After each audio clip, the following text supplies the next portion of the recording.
ఇంట్లో ఉన్న ఐటెమ్స్‌తో బల్క్ ఆర్డర్‌ని ఎలా ప్యాక్ చేయాలో చూపిస్తాను. ఎవరైతే మన పేజ్‌ని ఫాలో అవుతున్నారో వాళ్ళకి తెలుసు. నేను ఇంతకు ముందు గూడా ఒక 2, 3 చూయించాను ఇంట్లో ఉన్న ఐటెమ్స్‌తో ఇప్పుడిప్పుడే బిజినెస్ స్టార్ట్ చేసిన వాళ్ళు ఎలా ప్యాకింగ్ చేసుకోవాలి అని చెప్పి. అందులో ఇదొకటి. నేను కుందన్స్ అన్నీ ఒక కవర్‌లో పెట్టాను. అది కూడా మనం మీషో ఆర్డర్ పెట్టుకున్నప్పుడు వచ్చే కవర్స్.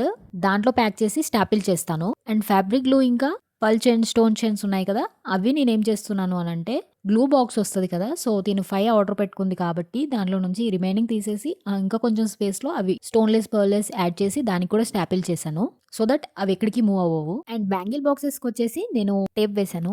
సో, ఎందుకు అనంటే ఇవన్నీ చేయడము, ఈ ఆర్డర్ లోకల్ కాదు కాబట్టి మనం కొరియర్ వాళ్ళకిచ్చినప్పుడు బాక్సెస్ అక్కడ ఇక్కడ విసిరేస్తూ ఉంటారు. సో, అలా విసిరేసినా కూడా లోపల వాటికి ఏం అవ్వకుండా అవి క్యాప్స్ ఓపెన్ అయిపోయి బయటకొచ్చేస్తే సో, పగిలిపోయే ఛాన్సెస్ ఆర్ ఎల్స్ అక్కడ ఇక్కడ పడే ఛాన్సెస్ ఉంటాయి. సో, అలా ఉండొద్దు అన్నట్టుగా ఇలా పెట్టామనమాట. అండ్ ఇంకోటి ఇవన్నీ ప్యాక్ చేయడానికి మా దగ్గర ఇంట్లో ఒక బాక్స్ ఉండే. ఆ బాక్స్‌లోనే అన్నీ అరేంజ్ చేసి పెట్టేసి టేప్ వేసి అన్నయ్యకిచ్చాను. మా అన్నయ్య తీసుకెళ్ళి కొరియర్ చేసొచ్చారనమాట. కొరియర్ చేసేటప్పుడు కూడా అక్కడ కంప్లీట్‌గా వాళ్ళు టేప్ వేసి, వెయిట్ చేసి అప్పుడు మనకి కొరియర్ డీటెయిల్స్ ఇస్తారనమాట.